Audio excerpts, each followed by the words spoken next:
Before the message, before the miracles, before the man who would change the world forever, there was silence, a deep, desperate silence in the heart of Arabia, a land where the sword ruled and mercy was weakness, where the strong devoured the weak, where idols stood tall but hearts were hollow.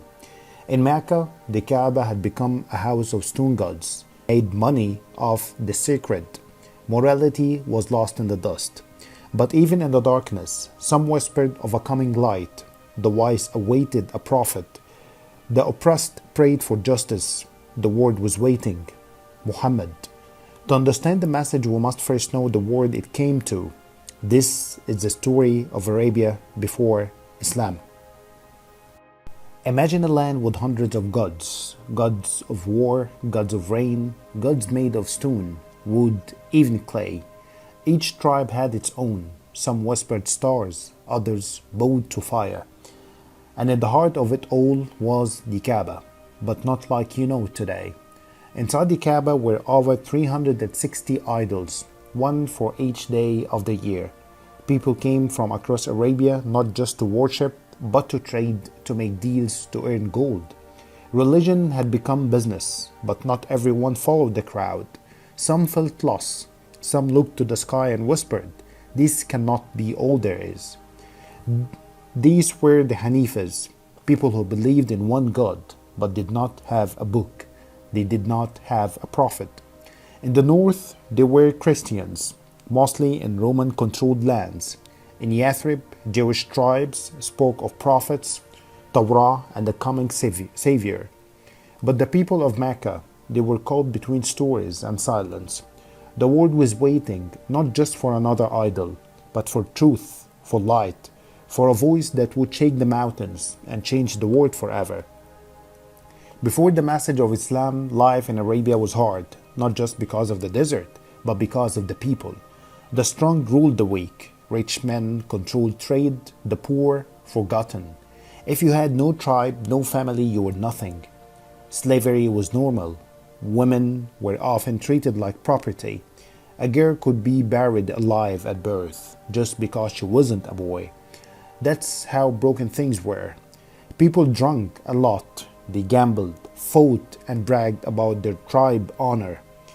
Poems were like weapons. One line could start a war. But not everyone felt right about this. Some people looked at all this injustice and felt something is missing. Where there is the mercy, where is the truth? There were no answers, only silence. Arabia was loud with noise, but quiet in the soul. The people needed a change, a light, a man who would stand up not just for his tribe, but for every human being. Before Islam, Arabia had no kings, no presidents, no police. It was a land with no central government. Every tribe ruled itself, and every tribe had a leader called a sheikh. He wasn't chosen by votes, but basically he was chosen by the age, power, and respect. Tribes were like small countries. If someone harmed your tribe, even by accident, it could start a blood feud that lasted years. There was no judge to stop it, only revenge. If you were alone, you were unsafe. That's why people stayed loyal to their tribe. Protection meant survival. The tribe of Quraysh in Mecca, they were rich and powerful. They controlled the Kaaba. That gave them status and money. But the truth is, Arabia was divided, not unity. No law for everyone, just tribal pride. But something was coming, a man who wouldn't unite one tribe, but an entire nation. It was the year 570 CE, but the people of Mecca did not count years by numbers. They remembered by stories. And that year was the year of the elephant. A powerful ruler from Yemen called Ibrahim came with an army and an elephant to destroy the Kaaba. He wanted people to worship at his church instead. But as he reached Mecca, something happened. The skies filled with birds, tiny birds carrying stones.